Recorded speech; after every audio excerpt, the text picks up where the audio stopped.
Então seja bem-vindo a mais um Think Tank. O Think Tank é um programa aqui do canal Acordo de Dinheiro, onde nós fazemos análise semanal daquilo que aconteceu do ponto de vista económico e político. Ora, como sabe, todas as semanas estão comigo o Luís Mira Amaral, o António Nogueira Leite e o José Filipe Pinto.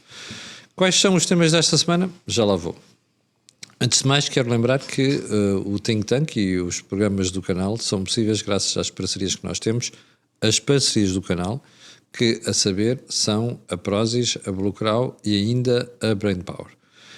Este programa ainda tem ajuda à produção do grupo Sandy e Salidata. Agora sim, vamos lá aos temas desta semana. Como é inevitável, nós temos de falar da Conferência de Munique e o que ela representa nas relações entre os Estados Unidos e a Europa. Vamos ainda passar pela gestão da tragédia, ou melhor, das tragédias das últimas semanas provocadas pelo mau tempo e, finalmente, vamos dar um salto à oposição que os ambientalistas continuam a colocar em relação à construção de barragens, nomeadamente à barragem de Girabolhos. José Filipe Pinto, como vamos começar com o Munique, comece por si. O que é que achou da conferência? É um congresso... Só um pormenor. Eu lembro que há 4 anos, quando os Estados Unidos lá chegaram, cheios de fotografias de satélite e intercepção de comunicações entre os generais russos, chegaram lá e disseram assim: bem, a Rússia prepara-se para invadir a Ucrânia. A Europa disse: isto aqui é um bluff do Sr. Putin. Não foi. Agora é o contrário. Não foi. Esta conferência é uma conferência que é a segunda parte de Davos. Sim. Em Davos discute-se o elemento económico e social e depois, aqui em Munique, discute-se o elemento político. O que acontece verdadeiramente é que neste mundo de múltiplas ordens, estes são os dois momentos em que as potências se juntam para discutir qual é o ponto de equilíbrio possível em cada momento. Neste momento, o que é que acontece? O ano passado tivemos J.D. Vance nesta conferência e J.D. Vance foi muito agressivo, foi muito pouco respeitoso dos europeus e explicou muito claramente que a Europa estava em decadência e que o futuro era a América.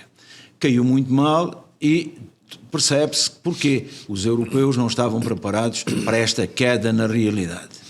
Este ano a delegação norte-americana baixou no que diz respeito à posição, à hierarquia. Não veio o vice-presidente, veio o secretário de Estado das Relações Externas ou Exteriores, no caso Marco Rubio. Isto é evidente que é um downgrade, mas ganhou por outro lado.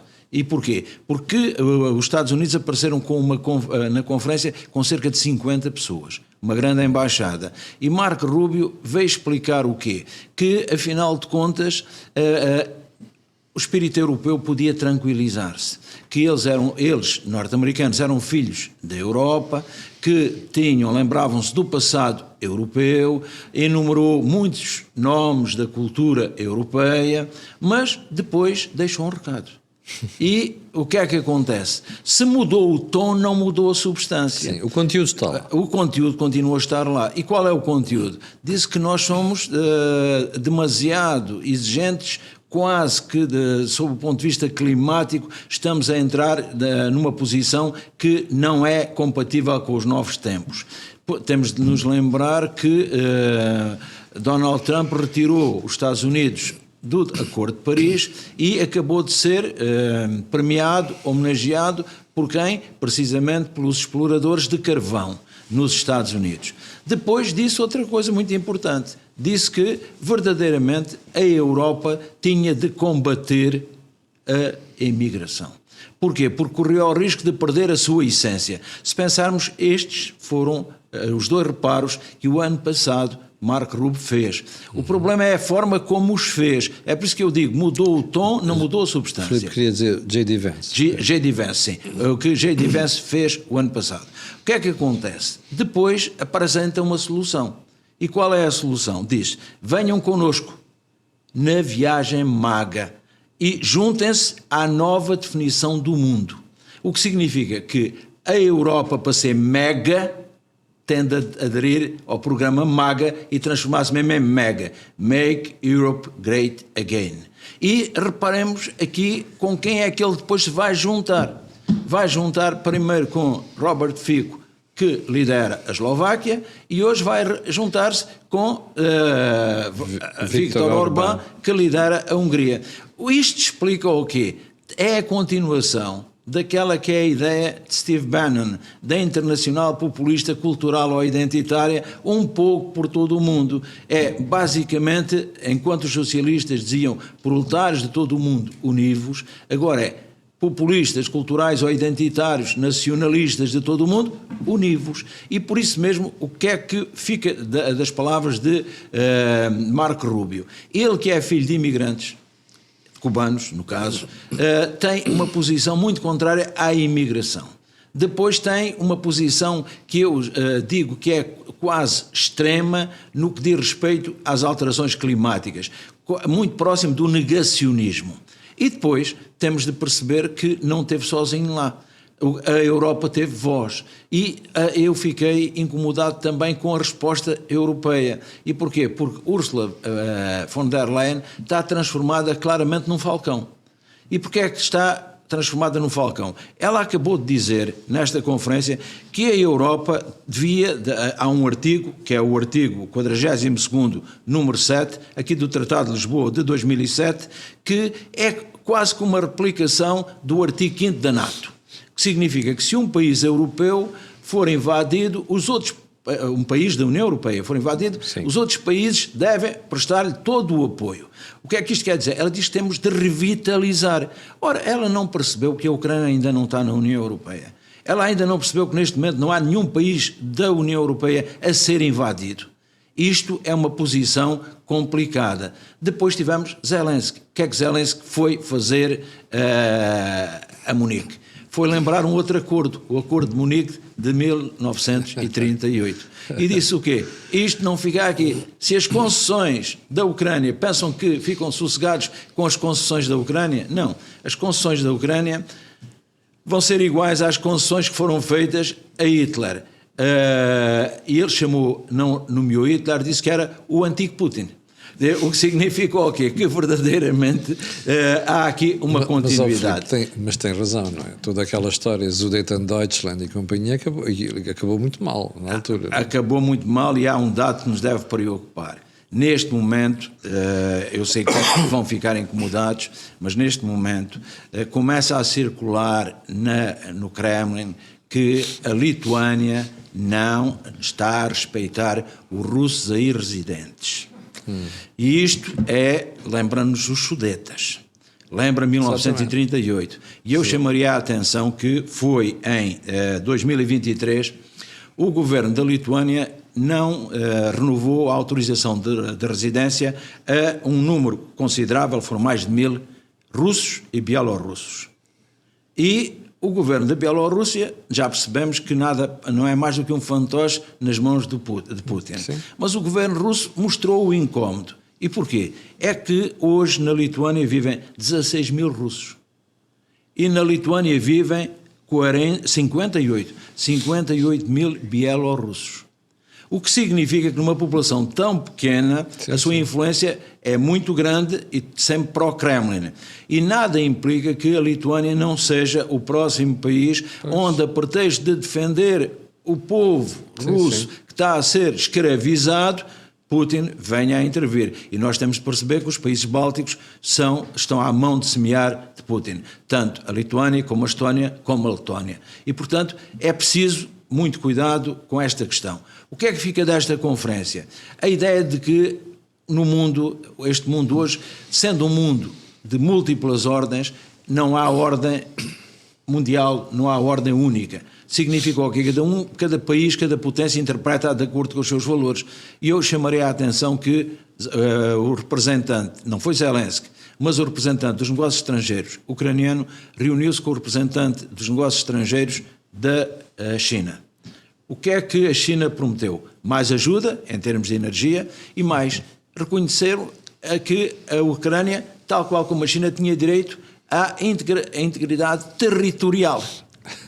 A mesma China que nós sabemos que está a alimentar o esforço de guerra russo. Através do quê? Comprando-lhe petróleo barato e fornecendo-lhe componentes para a indústria militar. Nós percebemos isto, mas percebemos também que quer Taiwan, a China quer anexar Taiwan, e por isso mesmo, como considera que Taiwan é parte integrante da China, então tem um discurso em que a Ucrânia tem todo o direito a esta integridade territorial.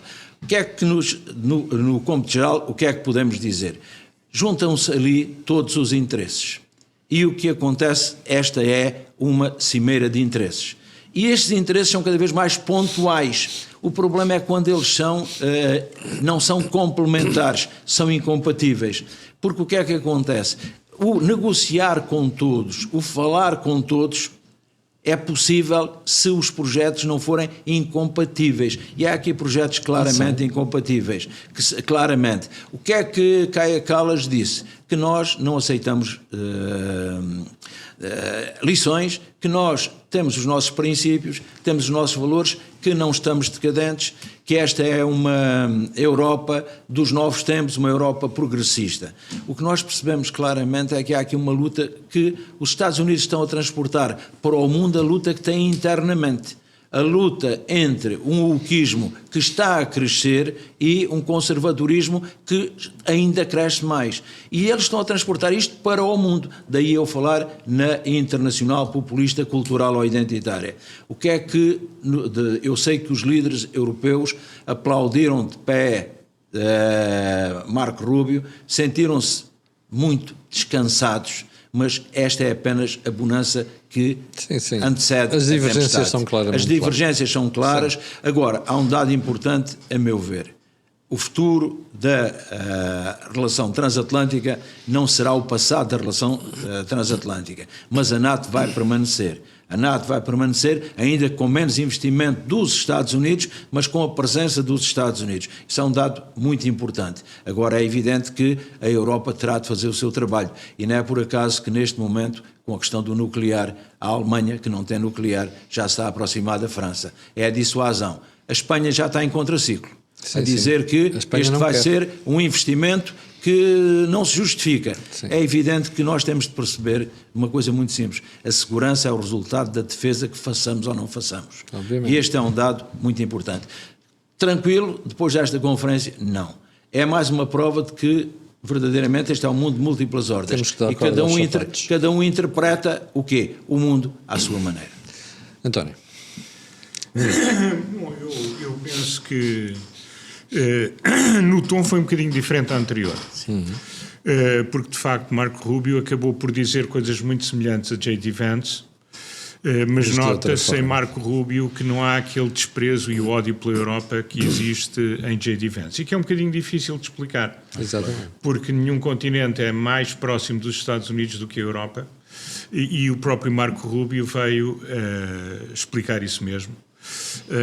E até, enfim, deu-se a situação caricata de depois esta sumidade americana, que é a senhora Ocasio-Cortez, vir fazer um bocadinho fazer pouco, como se diz, de Marco Rubio, porque Marco Rubio disse que falou também da sua origem, da origem espanhola e da importância espanhola na América, e diz assim que, enfim, os primeiros cowboys foram os espanhóis, o que é rigorosamente verdade, porque foi a Espanha que introduziu os equídeos na América do Norte, que não existiam. E nós não nos podemos esquecer que parte muito significativa do que são hoje os Estados Unidos foi parte do Império Espanhol até há 150 anos. Uma parte muito importante do que são hoje os Estados Unidos. México, Texas. Mas ela, enfim, com a sua ignorância woke, lá veio dizer que ele era chanfrado e que nada disso era verdade. Mas só para dar a ideia de que os Estados Unidos continuam a ter um partido democrata muito virado para a esquerda e um partido republicano que está dominado pelos etnopopulistas, enfim, e de facto a dissonância entre uns e outros na América tende a alargar-se. porque de facto estamos a falar em posições que são muito extremas naquilo que foi no passado, durante décadas e décadas e décadas, uma certa continuidade entre a esquerda e a direita nos Estados Unidos. Enfim, ele disse algumas coisas interessantes, como que a sua rejeição do que ele chamou o declínio gerido da Europa, e também referiu a importância de gerir o status quo junto. E a assunção, que eu acho que na Europa já a generalidade das pessoas adquiriu, de que vivemos num mundo multipolar, vivemos num mundo diferente, o fim da história não era o fim da história, foi proclamado há 35 anos e hoje, de facto, o mundo exige uma Europa que saiba defender. A ideia também de uma maior autonomia estratégica da Europa, e uma dissuasão onde o nuclear me parece um aspecto importante. Porque se olharmos bem, a diferença entre a Europa e a Rússia, quer dizer, porque é que a Rússia é um perigo? Não é pelas suas forças convencionais, claro, que sequer conseguem derrotar a Ucrânia. É o nuclear. É o seu nuclear. E, portanto, a ideia da Europa ter autonomamente mais desenvolvida a sua capacidade nuclear, acho que é uma questão de sobrevivência da Europa. E já se percebeu que, mantendo-se a NATO, os Estados Unidos não estarão sempre disponíveis para vir em defesa da Europa. E, portanto, a Europa tem que desenvolver as suas próprias capacidades também nessa área, que já as tem, mas que tem que as expandir e tem que se encontrar um mecanismo de tal maneira que vários países, e não apenas a França e o Reino Unido, sejam defendidos pela sua própria capacidade. Um outro ponto que foi importante foi a ideia de que existem flashpoints, enfim, e o Rubio deixou claro, existem pontos que são particularmente relevantes para os Estados Unidos. E só um tem a ver um pouco com a Europa, quer dizer, porque um deles é o Indo-Pacífico. O outro tema também tem a ver com a Europa, que é a imigração, sim, que ele considera que também é uma questão relevante. É engraçado que ainda esta semana a senhora Clinton, que foi não foi a antecessora direta, mas também teve o grau também teve o cargo de secretária de Estado dos Estados Unidos, que é o terceiro cargo mais importante da administração, veio dizer que a imigração é um problema e tem que ser controlado. Portanto, quer dizer, com exceção dos que estão agora a chegar ao poder, eventualmente, no Partido Democrata, que são a extrema-esquerda, todos os democratas e todos os republicanos consideram que, incluindo Obama, que foi o grande deportador, como lhe chamam nos Estados Unidos. Deporter in chief, como dizia o Filipe na semana passada. Todos eles percebem que os Estados Unidos precisam de imigração, mas têm que o fazer de uma forma controlada. Que é um bocadinho como na Europa. Claro, a maior parte das pessoas refere que a imigração tem que ser controlada e só num país como Portugal é que vêm as pessoas que defendem o descontrole acusar os outros de serem de extrema-direita quando defendem que tem que haver um mínimo de controle que existe em todo lado e que até os seus queridos Obama e Clinton também defendem. E depois o outro flashpoint, que é uma questão importante e que remete para a questão da Groenlândia, que não foi central, mas que lá está, mas que existe, que é o Ártico. O Ártico é claramente um flashpoint, é um ponto importante para os norte-americanos. Portanto, o que é que eu retiraria daqui? Eu retiraria daqui que a Europa vai ter de se autonomizar. Em relação à Lituânia, é um aspecto que é importante e que eu gostaria de juntar. População de língua russa, a Lituânia é de longe o que tem menos nos países bálticos. A Estónia tem mais e a Letónia tem bastante mais em percentagem do total da população. Porquê a embirração com a Lituânia? A embirração com a Lituânia, que tem uma política relativamente à minoria russa semelhante à dos seus vizinhos bálticos, é porque é o chamado Suwalki Gap, que é o acesso a Kaliningrado a partir da Bielorrússia. E qual é que é o país que está entre a Bielorrússia e Kaliningrado? É a Lituânia. É a Lituânia. E do outro lado a Polónia. E, portanto, o que mostra que o Putin e os seus apaniguados continuam com a ideia de refazer a antiga União Soviética, agora sob o nome de Rússia. Portanto, isto significa também que posições como a do Primeiro-Ministro espanhol são absolutamente para ser não tidas em conta. Sim, sim. Ele, em parte, quer dizer, o Primeiro-Ministro espanhol quer duas coisas. Quer, por um lado, retirar a atenção dos enormes problemas internos que tem, pessoais, familiares e do partido do PSOE. As sondagens dão um resultado para a esquerda em Espanha, quer dele, quer dos seus sócios da extrema-esquerda, menores do que aquilo que eu me lembro de alguma vez ter visto desde 1978. A extrema-esquerda então é miserável. Exato. E por outro lado, também, enfim, ele é daqueles que acha que se eu não conseguir ganhar com os que estão, eu vou buscar outros para ganhar. Portanto, tudo o que seja destruir a ordem europeia, embora ele não o possa dizer, porque continua a precisar e a dar-lhe jeito a sentar-se à mesa em Bruxelas, é algo que politicamente neste momento lhe interessa. Mas também devo dizer que ele está cada vez mais afastado, porque a Espanha tem uma dimensão para estar sentada a muitas mesas onde não tem estado sentada. E em seu lugar tem estado a Polónia. Portanto, agora vamos ver, Portugal tem que, enfim, apesar de na Europa não confundirem Portugal com Espanha, pelo menos na Europa Ocidental, como fazem nos Estados Unidos, muita gente, é fundamental que Portugal dê o salto por cima de Espanha, como tantas vezes deu no passado, e esteja firmemente próximo daquilo que são os interesses globais dos europeus, e que são uma Europa unida, com capacidade de defesa, porque é a única forma de podermos ter paz. Os americanos não nos vão garantir mais a paz. António, esta aposta nuclear, que é cada vez mais uma evidência, né? Porque só a França e o Reino Unido é que têm projetos nucleares, isto vai ter um custo enormíssimo para as economias europeias. Como é que os governos e os Estados vão explicar isso aos cidadãos?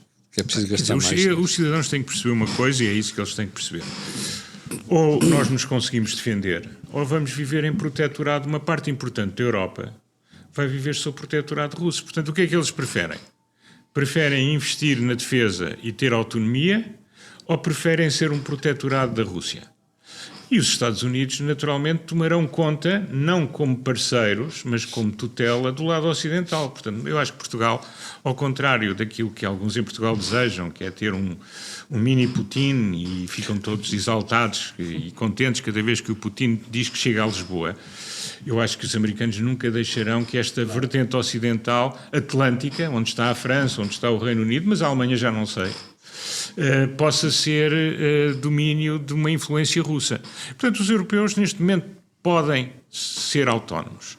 Se a população não quiser ser autónoma, é a escolha da população, já não vai ser para nós o grosso dos efeitos, ou seja, eu acho que não se vão produzir imediatamente nos próximos 20, 30 anos, mas a Europa, enfim, vai, porque não, o problema russo não termina com Putin. A tecnoestrutura por trás de Putin já se percebeu existe e vai muito para além de Putin, e em alguns casos até será mais agressiva que o próprio Putin. Isso é até José Filipe no seu livro. É verdade. E que é verdade. Luís, o que é que achou da Conferência de Munique? Bom, achei que aparentemente o Rubio foi muito mais diplomático que tinha sido o Sr. Vance, e portanto os líderes europeus ficaram reconfortados, satisfeitos. Mas, como disseram quer o José Filipe, quer o António, não tínhamos ilusões que na substância ele não disse muito diferente do Vance. Na forma é que foi diferente. Mas, em todo caso, fez uma nuance para mim importante. O Trump, no seu bromance com Putin, diz claramente que Putin quer a paz. E Rubio veio dizer que Putin diz que quer. Fez esta nuance em relação, que é muito importante do Rubio, em relação ao Trump. Portanto, isto mostra aquilo que eu aqui já uma vez disse: a gente, se há na administração americana quem tem que contar é com o Rubio, porque ele gosta dos europeus, detesta os russos, e, portanto, esta nuance que ele fez em relação ao presidente americano é muito importante. Ele tem a carga de ter sido muitos anos mais próximo dos neoconservadores do que dos MAGA. Claro. Eu diria que é mais, aproxima-se mais do republicano da velha guarda. Ele é mais o republicano de velha guarda. Esta nuance é importante. Isso, aliás, eu comecei a rir quando vi aquilo, porque lembrei-me da minha experiência do governo, é que muita gente pensa que os governos são homogeneos e não são. Não são. Mostra mais uma vez. Mesmo ele teve esta nuance em relação ao presidente. Depois, é bem assinalado. Foi uma coisa clara, ele disse que convida a União Europeia e a Europa a seguir o caminho dos Estados Unidos. Se não quiserem, a gente segue o nosso caminho e vocês se governam. Também o disse claramente. Portanto, em termos de ameaças, devo dizer que na imigração, nos agentes da política climática, eu concordo com ele. desculpe, sejamos claros. Já vamos falar sobre isso aqui. Todas as minhas posições em Portugal mostram que eu quero imigração regulada e acho que tem havido exageros claros na política climática. Portanto, eu até o compreendo em algum aspecto. E compreendo mais quando ele diz isto num tom suave. Quando o outro diz naquele tom avanço, eu tento logo a agir contra. Depois, no meio da Conferência de Munique, cujo nome soa sempre àquela reunião do chanceler inglês com o Ribbentrop, o Chamberlain. o Chamberlain, e que regressou à Inglaterra todo satisfeito que havia paz. Portanto, tem sempre esse nome sinistro de Munique, em todo caso. Eu até percebo o aproveitamento político que o Zelensky fez da matéria, mas há mais alguns movimentos europeus que eu queria salientar no contexto da Conferência de Munique. Primeiro, a aproximação Merkel-Meloni, desalojando a França e, portanto, o tradicional motor da integração europeia, neste momento, com a fraqueza francesa e o facto do senhor Macron só mandar no Eliseu, nem sequer já manda na França, o Merz foi buscar a Meloni, que é uma senhora que tem-se aguentado e deu uma estabilidade política à Itália que ninguém suspeitava à primeira vista. Portanto, muito inteligente.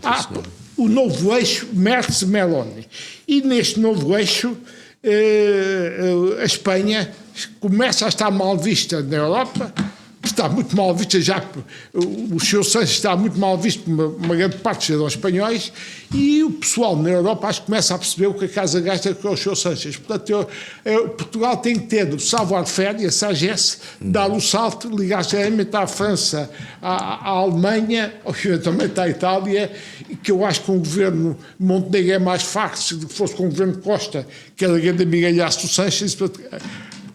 Portugal tem que fazer isto. Outro movimento que achei muito interessante foi o discurso do Starmer. O Starmer, sem o dizer, disse que estou ali o fim do Brexit. Sim. É que, embora seja explicitado.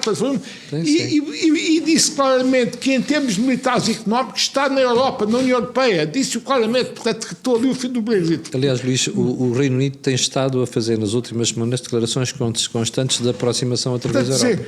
Contem connosco militar e economicamente. Foi ali dizer-nos claramente, e também gostei. Outra coisa que passou ali é o conceito da Europa a duas velocidades, até por reação às observações do Sr. Orbán, que foram inacreditáveis. O Sr. Orbán veio dizer que a ameaça para os países europeus é a União Europeia, não é a Rússia. Isto é preciso ter uma lata descomunal. Sim. E como é que a Europa comete a ingenuidade de admitir este tipo, não lhe cortar os fundos, e este tipo continua a ter de nós todo o apoio? Isto é chocante. Espero que aprendam com a Sérvia, para não deixarem entrar a Sérvia. Espero que aprendam essa matéria. Mas há aqui um aspecto que eu gostaria de chamar a atenção. O conceito de Europa a duas velocidades, que agora é feito para alguns países avancem contra o Sr. Orbán, contra o Sr. Figo. Este conceito já existe desde o momento em que passámos de CE, que é tecnicamente uma União Aduaneira, para a União Europeia, que passou a ser tecnicamente uma União Económica, com liberdade de circulação dos 4 fatores de produção, pessoas, bens, serviços e capitais. A Inglaterra não entrou nisto na altura. Logo aqui começou a Europa a duas velocidades. A Inglaterra não entrou no Schengen, portanto não entrou no mercado único europeu como os outros países. E também depois com moeda única. E depois com moeda única voltou a ter-se uma Europa a duas velocidades. Portanto, este conceito não é novo, é porventura agora mais explicitado, para mostrar a necessidade que temos de alguns países avançarem contra o Sr. Figo e contra o Sr. Orbán, têm que ficar a falar sozinhos. Portanto, há aqui movimentos europeus, no contexto da Conferência de Munique, para mim foram muito interessantes e que eu saúdo. O caso do Reino Unido, o caso da aproximação Merz-Itália, porque não podem contar com a França neste momento, e a necessidade de Portugal saber ultrapassar a Espanha, porque a Espanha não conta neste momento para o campeonato europeu dos principais. É uma grande economia europeia, mas toda a gente percebeu que gasta com o Sr. Sánchez, e ele já está num impasse interno em Espanha. Julgo que pode estar também num impasse europeu, se continuarem a perceber o que a casa gasta com o Sr. Sánchez. E Portugal tem que saber passar isto, e acho que Montenegro e o Ministro dos Estrangeiros, o Rangel, vão ter que, precisam de aproveitar a oportunidade, dar o salto por cima de Espanha para se ligarem ao core da integração europeia. Luís, deixando a parte internacional de lado, o que é que está a achar da reação do Governo à tragédia das últimas semanas? Acertou o passo finalmente? Eu acho que acertou o passo, é evidente, já expliquei aqui. Devo dizer, só para terminar, devo dizer uma coisa. Eu expliquei aqui que o Ciresp não tinha funcionado, convinha ter-se terminado Starlink. Depois, na quinta-feira passada, na SIC Notícias, disse uma coisa que agora acho que é importante, porque vou dizer a seguir. Disse, cuidado, mas nós não podemos ficar apenas ligados a um sistema americano, porque os americanos com o Trump neste momento não são fiáveis. Precisamos de um sistema europeu semelhante ao Starlink. Sim. Eu não sabia, imediatamente alguns colegas meus televisores mandaram-me links, e o que é que há? Já está em embrião o sistema IRIS, o sistema europeu IRIS, que vai ser desenvolvido pela União Europeia, que é um sistema para termos um substituto ao Starlink. Portanto, aquilo que eu tinha dito, não sabia que existia, chamado... Portanto, é muito... Quando foi desta crise da Ucrânia, agora, no início, o Musk deixou que os ucranianos utilizassem o sistema de Starlink. Sim. Mas quando se juntou ao Trump, houve uma altura em que cortou o acesso ucranianos ao portanto, Starlink. é preciso ter cuidado e a Europa E agora recentemente cortou aos russos. Cortou aos russos. Estes avanços ucranianos devem ser isso. A gente tem que sair do Ciresp para o Starlink, mas convém que a Europa tenha um sistema alternativo, e já está montado. É o IRIS que os colegas mandaram, eu não sabia. Sobretudo não podemos ter um continente dependente dos interesses de uma pessoa. Claro. Eu acho que o primeiro momento, o Primeiro-Ministro e o Governo não se aperceberam da dimensão da crise, porque houve uma falha óbvia de comunicações. Assim que se aperceberam, começaram a reagir, já montaram um programa que eu acho que é aquilo que é possível fazer-se na altura. Mas eu gostava de ouvir a sua opinião em relação ao PRR, este PRR nacional que... Bom, eu aqui tenho dúvidas do que é que ele quer dizer. Vai ser uma reafetação de fundos do atual PRR para fins específicos. Pareceu-me isso, mas não sei se isso é possível, porque este PRR já tem um prazo de discussão limitado. Sim. Ou vai ser ter a ideia de um PRR, mas com outros fundos que, inclusive, buscar ao PT 2030. Isso não está explicado, não é claro para mim. O que foi claro para mim é que ele quer fazer uma coisa tipo PRR, mas pode não ser necessariamente com os fundos do PRR. Pode, inclusive, buscar ao PT 2030 e buscar mais algum dinheiro à Europa. Em todo caso, como eu ouvi ontem na televisão, dinheiro que vão buscar à Europa de programas de emergência são 10%, são pinas. Esqueçam. Não é por aí que resolve o problema. Mas, portanto, acho que a ideia está bem esgalhada. É, no fundo, a bazuca do Costa, mas agora dita pelo Montenegro. Mas quem é que deve coordenar isto, Luís? É um ministro ou deve ser alguém de fora? Bom, o que é que diz a sua experiência governativa? A minha experiência diz-me que há um tipo, devo dizer que eu conheço no governo, tem capacidade de coordenar e gerir fundos, que é o Ministro da Economia e da Coesão Territorial. Agora, outra alternativa é ir buscar um comissário com grande capacidade para gerir isto de uma forma articulada entre todos os ministérios e os municípios, e ir buscar alguém de fora a fazer um comissário específico para os fundos. Portanto, há duas soluções. Se for dentro do atual governo, o único que eu vejo com capacidade de fazer é o atual Ministro da Economia e Coesão Territorial. Se forem buscar uma pessoa fora do governo, tem que ser um tipo com capacidade de gestão de fundos, que tenha uma visão económica do problema e que tenha capacidade de decisão e de atuação. E, portanto, as duas soluções são possíveis. Agora, se for o Ministro da Economia e Coesão Territorial a gerir um programa destes... Não faz mais nada. Quase esquece a economia normal do país sem a dimensão de urgência da recuperação que tem. Sim, portanto, temos esse problema. Isso é uma coisa que o Primeiro-Ministro tem que decidir. Claro. Pois há duas alternativas. Mas deixe-me só acabar de dizer o seguinte. Depois achei imensa piada a competição entre os autarcas. A competição entre os autarcas de Leiria e de Coimbra. Sim. O homem de Leiria teve azar, porque o homem de Leiria só está a reagir. É verdade. Não fez nenhum ato, não fez prevenção.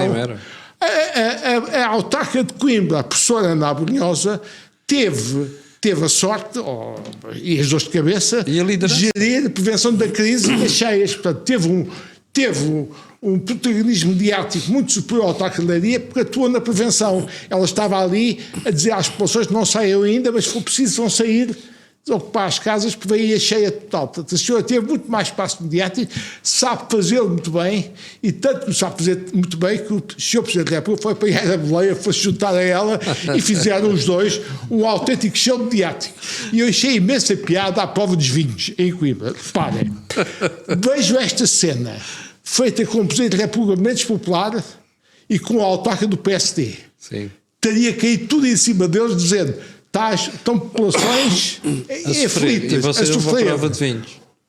outras em risco de ter que abandonar as casas. E vocês estão aqui na maior numa prova de vinhos. Aquilo teve um efeito imediato extraordinário, eu achei imensa piada, mas se fossem com outros protagonistas, eu duvido que aquilo tivesse corrido tão bem como correu. Portanto, termino com esta nota autárquica. Na competição autárquica, a autarca de Coimbra ganhou claramente o autarca de Leiria. E depois tem mais savoir-faire, tem uma maneira mais doce de dizer as coisas. Sim. O autarca de Leiria, o que ele disse da Erledes, é um bocado infeliz, porque os homens da Erledes, sob uma chuva copiosa, estavam a fazer o que podiam. Não podiam um dia pôr, resolver o problema. E a senhora... É um líder versus um calimero. E a senhora aqui nunca criticou, fez sempre pela positiva. Portanto, exatamente.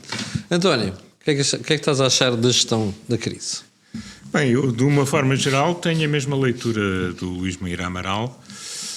Acho também que o problema não foi tanto... Quer dizer, é preciso ver uma coisa. Nestes dias dá-se muita informação e muita opinião que parece que nós não estamos no planeta Terra. Quer dizer, podia ter havido alguma prevenção, mas a destruição iria sempre acontecer. Sim, claro. Porque um fenómeno desta dimensão iria sempre causar destruição. A questão está naquilo que eu acho que falhou e que tem a ver com o Ciresp, eventualmente com outra atuação da Proteção Civil, que foi, no momento imediatamente a seguir, a informação não fluiu ao longo dos canais de comando à velocidade a que deveria ter fluído.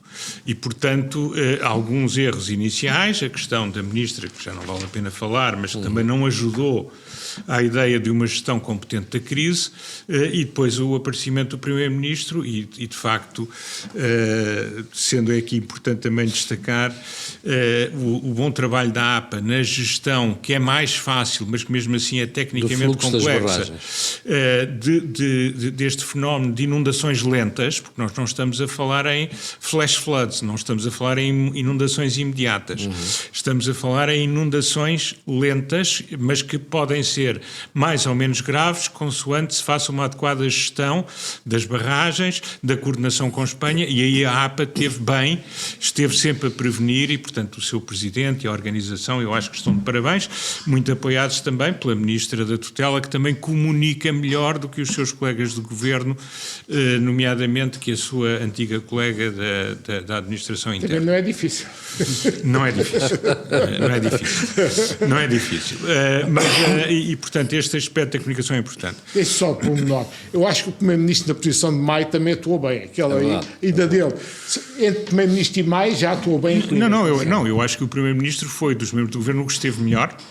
E assim que ele, percebendo a total incapacidade da administração interna para estar no terreno e mesmo para atuar, ao assumir essas funções e ao dar a cara, eu acho que ele teve genericamente bastante bem. E, portanto, aí o problema foi a má impressão que se deixou no início. Sim. Agora, há um aspecto aqui que eu acho que é importante, que tem a ver com este PRR. Eu também, tal como o Luís, não sei, eu duvido que seja financiado pelo PRR, portanto, isto vai ser financiado eventualmente, se possível, por resíduos do PRR, PT 2030, fundos do Orçamento de Estado e outros fundos que possam ser mobilizados. Há aqui dois aspectos muito importantes. O Governo vai ser muito avaliado daqui por uns tempos pela forma como esta execução agora acontece. Exatamente. E, portanto, a forma como isto acontecer é relevante. Por outro lado, o Governo está a fazer uma experiência que pode ser muito importante para o país no futuro, que está a fazer aquilo que acontece em muitos países da Europa e, por exemplo, nos Estados Unidos, que é, em vez de termos a administração a demorar séculos a dar autorizações sobre autorizações, permissões sobre permissões, faz uma via rápida. O que nós fazemos é um sistema mais ágil de intervenção e depois ex post se avalia. Isso implica duas coisas que não sei se temos, mas que podemos ter melhor do que aquilo que temos hoje. Implica, de facto, uma grande transparência na afetação dos fundos e em todo o programa. E há formas de o tornar transparente. Esse aspecto, a transparência das decisões vai ser aqui muito importante. Segundo aspecto, é preciso que, de facto, havendo alguma prevaricação se cai em cima do prevaricador de uma forma absolutamente inquestionável e violenta. É a única maneira de ser É a única credível e maneira de racional. ser credível. E, portanto, eu acho que era muito importante até estender isto à generalidade de muitas das funções em que o país não progride porque está sempre nesta Ou António, pode dialética. ser, se isto correr bem, Por exemplo, não, industrial. se isto correr bem, depois levar para outras áreas. Exatamente. Licenciamento industrial fazem e depois são jogados à frente. Agora, já sabemos que não são todos santos. Claro. E, portanto, algumas coisas mais vão acontecer, como aconteceriam em qualquer país da Europa, incluindo a Escandinávia, ou a Alemanha. As pessoas não tenham a noção que os maus estão todos aqui. Não, eles estão por É a todo natureza lado. humana. O que eu tenho é que ter mecanismos em que quem prevarica, quem faz errado, quem está de má fé, Sim. é penalizado imediatamente. E não podemos depois estar anos e anos e anos e anos e anos e anos. Portanto, para além de uma eventual penalização penal, tem que haver uma penalização administrativa e financeira rápida, que é para dissuadir e para permitir que um sistema destes, isto é que era uma verdadeira reforma do Estado. Exatamente. Ou parte de uma verdadeira reforma do Estado, para que isto possa ser aplicado na parte das indústrias, mesmo na parte urbanística, é muita coisa. É evidente que já começamos a ouvir as vozes das pessoas, enfim, dos pequenos poderes que tudo travam, a dizer atenção, que vai acontecer isto. Pronto, por isso é que eu digo, é preciso que haja muita transparência e que depois os prevaricadores, que os haverá, certamente, claro, não sei a quem, sejam, obviamente, punidos com celeridade e com eficácia. Porque, portanto, eu diria que, enfim, era sempre melhor não termos tido esta crise, mas podemos tentar encontrar no sofrimento, nas vicissitudes, nas dificuldades geradas pela crise, alguma coisa boa para o futuro, se agora formos competentes. Maneira nova de atuar. Se agora formos competentes. Portanto, o Governo, para mim, está realmente em exame naquilo que fizer daqui para a frente nesta área. José Filipe. Primeira situação. A admissão da Ministra favoreceu o Primeiro-Ministro. Sim. E porquê? Porque ele, ao assumir a pasta, acaba por calar muitas das vozes que se ouviam na praça pública contra a Ministra, que tendo um passado na sua área, um passado notável, nesta área, evidentemente, não estava minimamente vocacionada para ela e, portanto, estava condenada ao fracasso. Portanto, este é um primeiro dado. Segundo, a nível dos autarcas, há claramente posições completamente diferentes e que denotam a preparação ou a impreparação desses mesmos autarcas. E ficou claro que Ana Abrunhosa tem aquilo que se chama escola. Sim. E como tem escola, soube estar. É evidente que eu subscrevo o que o Luís disse na história da prova de vinhos, porque não tenho dúvidas nenhumas que se fosse Luís Montenegro a fazer a prova de vinhos com Marcelo Rebelo de Sousa, um autarca do PSD um autarca do PSD, voltávamos a falar na festa do Pontal quando o país estava a arder, e agora dizia-se bebe-se vinho quando o país está a afundar, portanto, ou a afogar, não tenho dúvidas nenhumas disso. Depois há um dado muito importante que o António chamou a atenção. O Governo vai ser avaliado pela forma como lidar com o problema daqui para a frente. Neste momento, nós percebemos claramente que os interesses instalados vão tentar ser eles a fazer a gestão do processo. Exatamente. E que vai haver prevaricadores, como o António disse. É preciso, quando eu digo que nós não temos de reformar o Estado, temos de reformar a administração pública e o setor empresarial do Estado, que é uma coisa completamente diferente. O que é que eu defendo? Defendo que é preciso a transparência de que o António falou, é preciso mão pesada para os prevaricadores. E explicar claramente que este é um projeto nacional e deste projeto nacional não está em causa apenas aquele município ou aquela região, está o país como um todo. E depois podemos aproveitar o que de bom acontecer na gestão deste processo para aplicar noutros processos, noutras regiões do país. Porque é evidente, nós temos de perceber, há muitos anos que eu ando a dizer que mais de metade dos países da ONU, e a ONU tem 193 países, nem sequer têm verbas para fazer frente às calamidades naturais.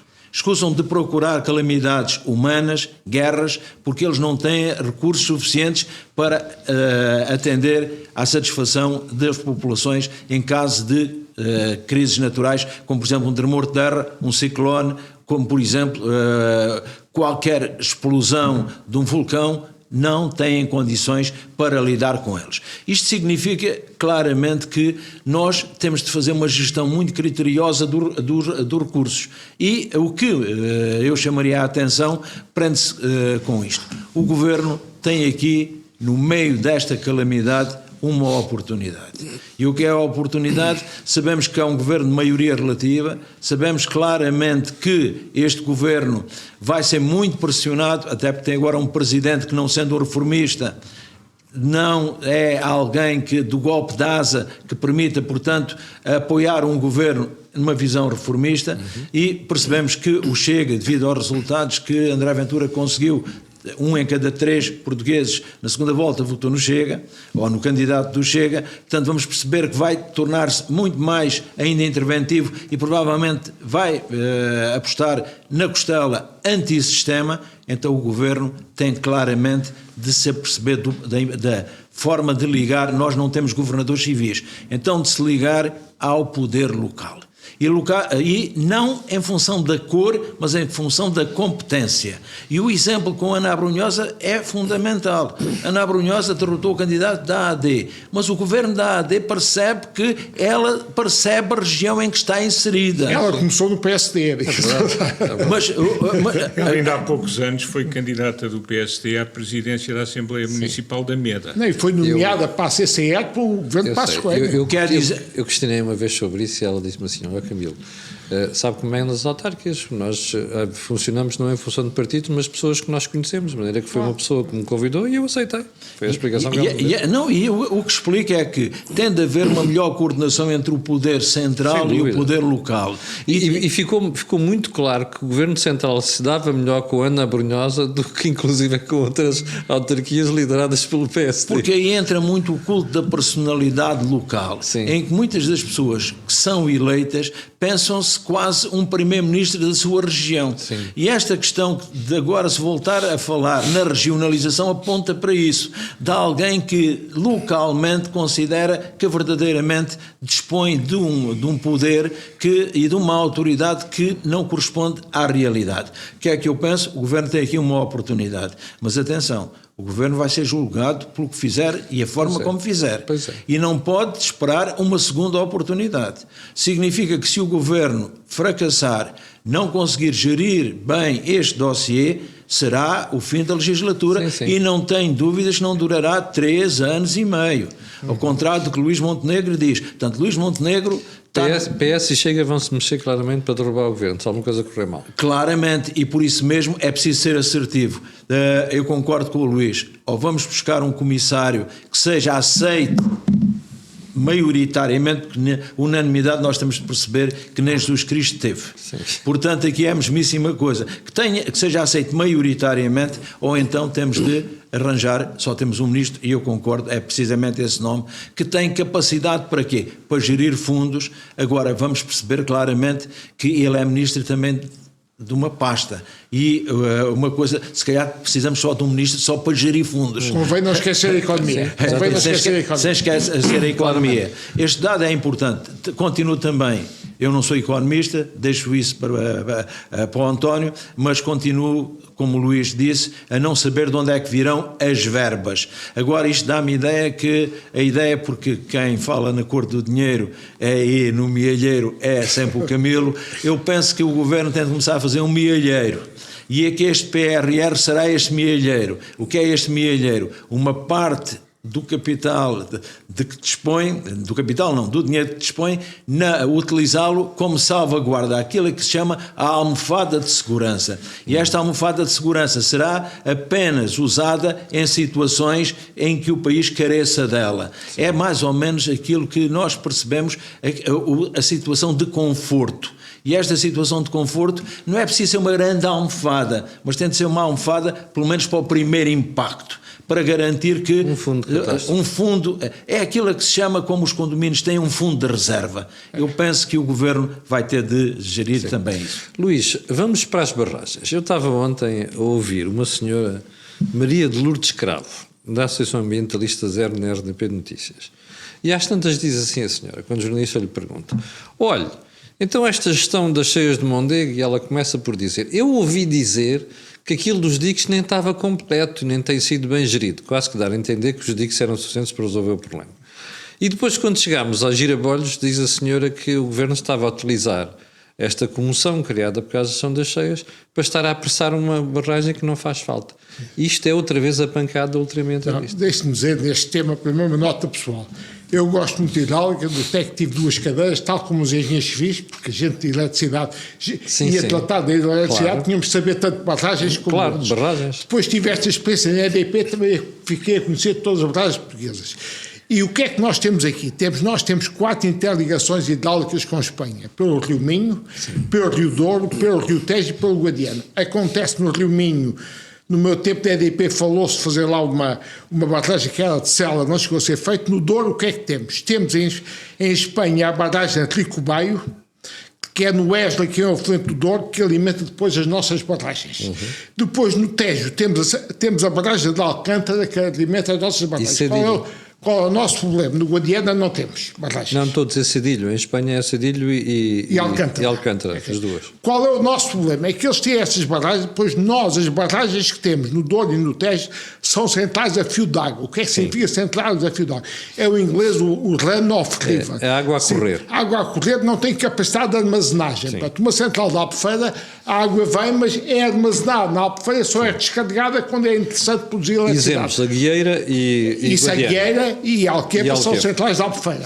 Aqui as do Douro e o Tejo são centrais de fio d'água com uma capacidade muito limitada de armazenagem. O que é que isto implica? Implica quando os espanhóis descarregam água, a gente tem que imediatamente turbinar, tem que passar porque não tem capacidade de acumular. E portanto a gestão até foi bem feita pela APA, no sentido que foi gerido criteriosamente tendo em conta a água que vinha de Espanha, pode demorar algum tempo a chegar ao nosso primeiro aproveitamento e foi isso que a APA fez e fez bem. Aí, devo dizer, já vos vou dizer a minha opinião sobre a APA a gerir este sistema, mas acho que a coisa até correu bem. Portanto, a APA percebeu que tinha que gerir criteriosamente a água que vinha de Espanha e aproveitar o tempo até chegar ao aproveitamento. Mas isto mostra que os espanhóis criaram uma capacidade de armazenagem a montante e, infelizmente, nós, a Jusante, não criámos essas capacidades de armazenamento. Logo, a minha batalha há 30 e tal anos por Foscoa não era para produzir energia elétrica, era na gestão de recursos, era uma reserva de água muito importante para o país. E, portanto, já agora convém dizer, foi posta em causa por uma dupla, António Guterres e Marcelo Rebelo de Sousa. Foram estes dois responsáveis. Eu consegui aguentar isso, felizmente. As imagens não sabem nadar.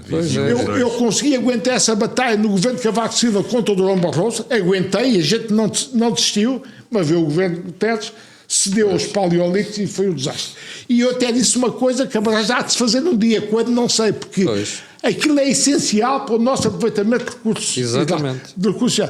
Eu, aliás, entendi muito bem na altura, com a Ministra do Ambiente, Teresa Patrício Gouveia, e ela deixou-me, eu fazia a gestão hidráulica do dossiê, porque eu conhecia a matéria melhor que ela conhecia. Portanto, é preciso notar que nós temos aqui um problema que se via, que não foi grave, pode ser gerido, mas os espanhóis armazenam e quando descarregam, a Jusante não tem capacidade de armazenamento. São centrais de fio d'água. Portanto, gerimos isto no limite. Outra história é a Guiera. A Guiera é no Rio Mondego, é um rio nacional, não temos aqui os problemas com a Espanha. Portanto, foi gerido por nós. Mas não chega, Luís. E então, como se viu mais uma vez. Havia a história da barragem de Girabolhos. Sim. E essa barragem, ainda ontem eu ouvi uma senhora de órgãos engenheiros de hidráulica a dizer uma coisa que faz todo sentido. Esta barragem era a montante da Agueira. E, portanto, eu não digo que resolvesse completamente o problema das cheias, ajudava muito. Ajudava. Se a gente tivesse mais instrumentos de retenção montante da Agueira, ajudava a Agueira a não ter que descarregar. Portanto, não digo que eliminasse completamente o problema, agora ajudava. Portanto, o que é que se passou com os Girabolhos? Houve um plano do engenheiro Sócrates de barragens, e esse plano, pouca gente percebeu, mas esse plano era para acumular o excesso de energia eólica que ele estava a montar na rede portuguesa. Era centrais de bombagem para acumular o excesso de energia eólica. Depois veio o governo de Costa. Baterias de água. Baterias de água. Gigabaterias de água. Veio o governo de Costa, feito com o Geringonça e o Bloco de Esquerda, e lembra-se que a Catarina Martins não queria barrar, diziam que nas barragens a água era evaporada. Tudo tem vantagens e inconvenientes. Só faltava evaporar a cabeça dela. Por pressão do Bloco de Esquerda, a Endesa ganhou para fazer a barragem, Sim. e depois o governo disse o deu dito, não dito, isto não foi bem explicado, enfim, é óbvio, face aos interesses do governo, a Endesa entendeu que não valia a pena continuar com aquilo que estava contra a vontade do governo. E acabar, já tinham gasto dinheiro e não fizeram a barragem. Portanto, é este governo que veio agora retomar o tema e vai fazer girabolhos. Portanto, eu não digo que desova a cheia, mas ajuda. Tudo o que é montante da Agueira permite uma capacidade de retenção da água, obviamente que facilita o trabalho da Agueira. Portanto, é isto que eu posso dizer das barragens.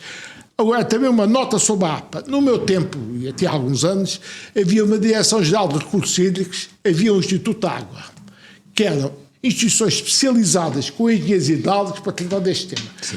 Tudo isto acabou com aquela mania de pôr todo o ambiente na APA. Aliás, não sei se sabe, também os recursos extrativos e as minas estão lá no ambiente, que não liga nenhuma a isto. Não devia estar. E toda a gente está na economia. Os homens deste setor queixam amargamente, ninguém fala com eles. Não conseguem licenciar nada. Portanto, qual é o problema do ambiente? O ambiente tem que ser a consciência ambiental do governo. Tem que existir. E tem que ter uma atenção dinâmica com o Ministério da Economia. Para fazer accountability sobre os projetos. Agora, o Ministério do Ambiente não tem competência técnica nem sensibilidade para gerir recursos. Nem não tem competência económica, nem técnica, nem sensibilidade para gerir recursos. Portanto, estas coisas não deviam estar no Ministério do Ambiente. A gestão dos recursos deviam estar em ministérios ou entidades especializadas. E, portanto, a APA funcionou o melhor possível, mas agora os meus colegas chamam a atenção que a obra do Baixo Mondego não está terminada. Há problemas de manutenção daquelas infraestruturas que não foram feitas e porque não há um dono da obra do Baixo Mondego. Também chama a atenção, aproveita esta tragédia para chamar a atenção que não há um dono da água do Baixo Mondego. Portanto, o modelo de gestão da água tem que ser repensado e começarmos a tratar disto sério e tecnicamente. Não estou a pôr em causa o papel da APA e do seu Presidente, que fizeram o melhor possível, como Ministro do Ambiente, mas isto devia ser repensado para o futuro nesta matéria. Ainda chamava a atenção de uma coisa, tecnicamente. A Agueira é uma barragem de fins múltiplos, como Alqueva. O que é que significa fins múltiplos? Não é só para produzir eletricidade, é para rega, para fornecer água, para consumo domésticos e industriais. É reserva de água. Portanto, significa que uma barragem destas é restringida, é gerida com restrições. A parte elétrica não pode fazer tudo o que quer na barragem. Portanto, isto também é muito importante. E espero que girabolho seja feito. E dizem-me, de facto, no Rio Mondego e do Baixo Mondego, de facto, há problemas de manutenção das instalações e o projeto não está terminado. Portanto, espero bem que aproveitem para também pôr isto António, nos eixos. o que é que achas desta preocupação, onde parece que o ambiente e o ultraambientalismo determina tudo, inclusive condiciona decisões económicas? Eu partilho desta ideia, quer dizer, o Ministério do Ambiente tem que ser a consciência ambientalista do Governo e não deve ser a driving force da política pública. Porque é o que acontece uma das hoje em coisas dia. que nós temos neste momento é enfim, uma incerteza enorme cada vez que se quer fazer algum novo projeto, exatamente porque, e não são sequer os decisores, hoje em dia é muito fácil a um técnico que esteja no meio da estrutura levantar um problema a um licenciamento, o chefe, com medo da queixinha ao Ministério Público, da notícia anónima para o Correio da Manhã, não faz nada. E eu percebo, porque ele não tem nada, ele só tem o potencial de perder, não tem nenhum interesse pessoal, só tem o interesse... Nem te paga o ordenado para fazer riscos. Nem depois o defendem. Nem depois o defendem. E portanto, nós neste momento estamos cativos de um conjunto de pessoas, muitos deles ambientalistas radicais, que colonizaram ao longo de décadas governos do PSD e do PS e o próprio CDS, colonizaram, e então o Bloco de Esquerda, nem falar, que colonizaram estas organizações do Estado. E, portanto, era preciso, na verdade, também torná-las especializadas e dotá-las de meios, porque uma coisa que a APA tem é muito pouco os meios para contratar as pessoas adequadas, tem muito pouca capacidade de fazer uma reestruturação virada para a sua maior eficiência, e não nos podemos esquecer que, por exemplo, eu, na minha atividade profissional, tenho uma relação com a APA na medida em que a APA é o regulador dos resíduos. Portanto, eles regulam tudo e mais alguma coisa. Regulam as minas, regulam enfim, têm poderes administrativos, claro. Quando digo regular é regulação administrativa, não é regulação económica como tem, por exemplo, a ERSAR ou como tem, por exemplo, a ANACOM. Não são reguladores económicos. Não, são os reguladores reguladores Fazem a administrativos. regulamentação administrativa. Exatamente. Agora, o que nós temos é uma organização que tem, como muitas vezes aconteceu, tem imensas atribuições e depois não tem capacidade nem humana nem material para, em tempo, realizar essas atribuições. E depois, independentemente da boa vontade das chefias, tem, repetindo outra vez a pessoa que eu tinha cá trazido a última vez, Joaquim Aguiar, tem a entidade privatizada por interesses particulares, que não são financeiros, mas são interesses de não deixar fazer nada. E torna-se muito difícil, nas circunstâncias atuais, às suas direções e mesmo às suas administrações irem contra esse desígnio de algumas pessoas, que é basicamente que nada aconteça. E reparem, é evidente que eu podia ter questionado no passado, por exemplo, os diques do Mondego. Eu podia dizer, eu quero uma solução natural e depois aconteça o que acontecer. E, portanto, acontecia como no passado, as cheias eram praticamente anuais, totalmente descontroladas. Mas, repare, mesmo às vezes, para uma obra deste tipo, há pessoas fundamentalistas na área do ambiente que não as querem feitas. E, portanto, o que é preciso é ouvir essas pessoas, mas não as deixar bloquear o sistema. E, tal como ele funciona hoje, a capacidade de bloqueio é muito acima daquilo que quer os dirigentes do PS quando estão no governo, quer os dirigentes da AD quando estão no governo, quer os dirigentes do Chega, se algum dia chegarem ao governo, vão querer que elas sejam. Elas têm que dar a sua opção técnica, mas não podem ser, como dizia o professor Cavaco, forças de bloqueio. Elas hoje em dia são forças de bloqueio eficazes, muito eficazes, até porque não se sabe quem são. Nós cá fora não sabemos quem são. É só uma nota aí, o Sócrates, que é o primeiro-ministro, lamentava-se do monstro que tinha criado como Estado do Ambiente. Sim, é verdade. Cravava nestas coisas. Ainda me lembro dessa. Filipe. Primeiro, duas ideias, para além daquilo que aprendi, porque é evidente, quando ouvimos o Luís falar de centrais, aprendemos sempre. Primeira ideia, não é em tempo de cheias que se fazem barragens. E este é um dado fundamental. Nós falamos agora das barragens porque em tempo de seca não as fizemos. Segundo, estamos a confundir muito aquilo que eu defendo, que é uma consciência ambientalista, com o culto ambientalista, que é uma coisa completamente diferente. Exatamente. E o que acontece verdadeiramente, como o Luís nos ensinou, tudo tem vantagens e desvantagens. É evidente que a água retida evapora e a água correndo a céu aberto seca no verão. Portanto, temos de perceber claramente que há aqui um meio termo. E a grande verdade é que, como tanto disse o António como o Luís, há corpos intermédios que verdadeiramente sofrem de uma doença chamada fundamentalismo ambientalista. E este fundamentalismo ambientalista é tão nocivo como a falta de uma consciência ambientalista. Portanto, o que nós vamos ter de perceber claramente é que a água é o ouro do século XXI. E temos de perceber que temos de saber gerir. E para aprender a gerir é preciso chamarmos quem percebe da matéria e não ficarmos reféns de interesses instalados que evidentemente defendem-se a eles próprios e que estão sempre a levantar bandeiras sempre que sentem que os seus interesses são postos em causa. Ora, isto não é um projeto, como eu digo, não é um projeto local nem regional, é um projeto nacional. Mais do que isso, é um projeto da humanidade. Porque nós percebemos claramente que a desertificação está a caminhar para norte. E como está a caminhar para norte, talvez fosse conveniente percebermos que a seguir ao Mediterrâneo, os dois países deste lado que estão primeiro é Portugal e a Espanha. Portugal e Espanha. Bom, chegamos ao final do programa desta semana. Como já reparou, fomos buscar a questão da Conferência de Munique, a questão da crise e também a questão das barragens para temas principais. O Luís, sim, é verdade.